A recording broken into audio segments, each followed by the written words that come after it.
जयपुर, रायपुर, उदयपुर, इलाहाबाद, अहमदाबाद, हैदराबाद।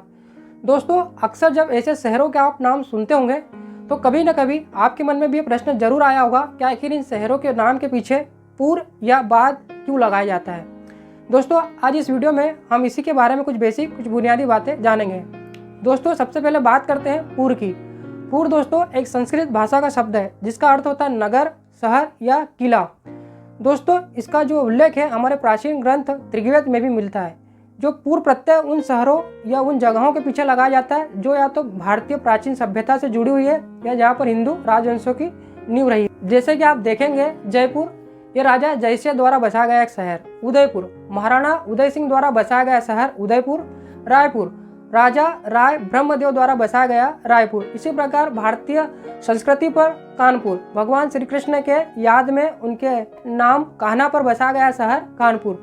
अब बात करते हैं दोस्तों बाद या आबाद की। दोस्तों, जो बाद शब्द है ये फारसी भाषा का एक शब्द है जिसका अर्थ होता है एक ऐसी जगह जहाँ पर शहर को बसाया जा सकता हो, जो खिलता फूलता हो और जिसके आसपास खेती की जा सकती हो। यानी इसके आसपास कोई नदी आपको जरूर मिलेगी, वहीं पर आपको अधिकांश बाद प्रत्यय लिखा हुआ शहर का नाम मिलेगा। जैसे कि आप इलाहाबाद लीजिए, ये गंगा नदी के किनारे बसा हुआ है जिसे कि अकबर द्वारा बसाया गया था।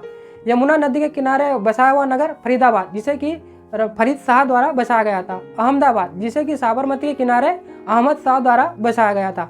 यानी ये जो बाद या आबाद जो ये प्रत्यय लगता है ये उन जगहों पर लगता है जो या तो नदी किनारे हो, जिनके आसपास जीवन का विकास किया जा सके, खेती की जा सके और पानी की उपलब्धता हो। इसी प्रकार दोस्तों यदि आप देखेंगे कि कई स्थानों के नाम के पीछे गंज शब्द लिखा हुआ आपको मिल जाएगा, जैसे कि दरियागंज, हजरतगंज, सहयोगितागंज। तो ये जो गंज शब्द है इसकी भी जो जड़ है वो प्राचीन फारसी भाषा से ही जुड़ी हुई है। इसका मतलब होता है खजाना या भंडार। उस समय इस शब्द का प्रयोग ऐसे क्षेत्रों के लिए किया जाता था जहाँ पर अनाज या कीमती वस्तुओं का व्यापार होता हो या भंडार होता हो। बाद में धीरे धीरे ये शब्द व्यापारिक मंडियों के लिए उपयोग होने लगा और एक प्रकार से बाजार के रूप में उपयोग होने लगा।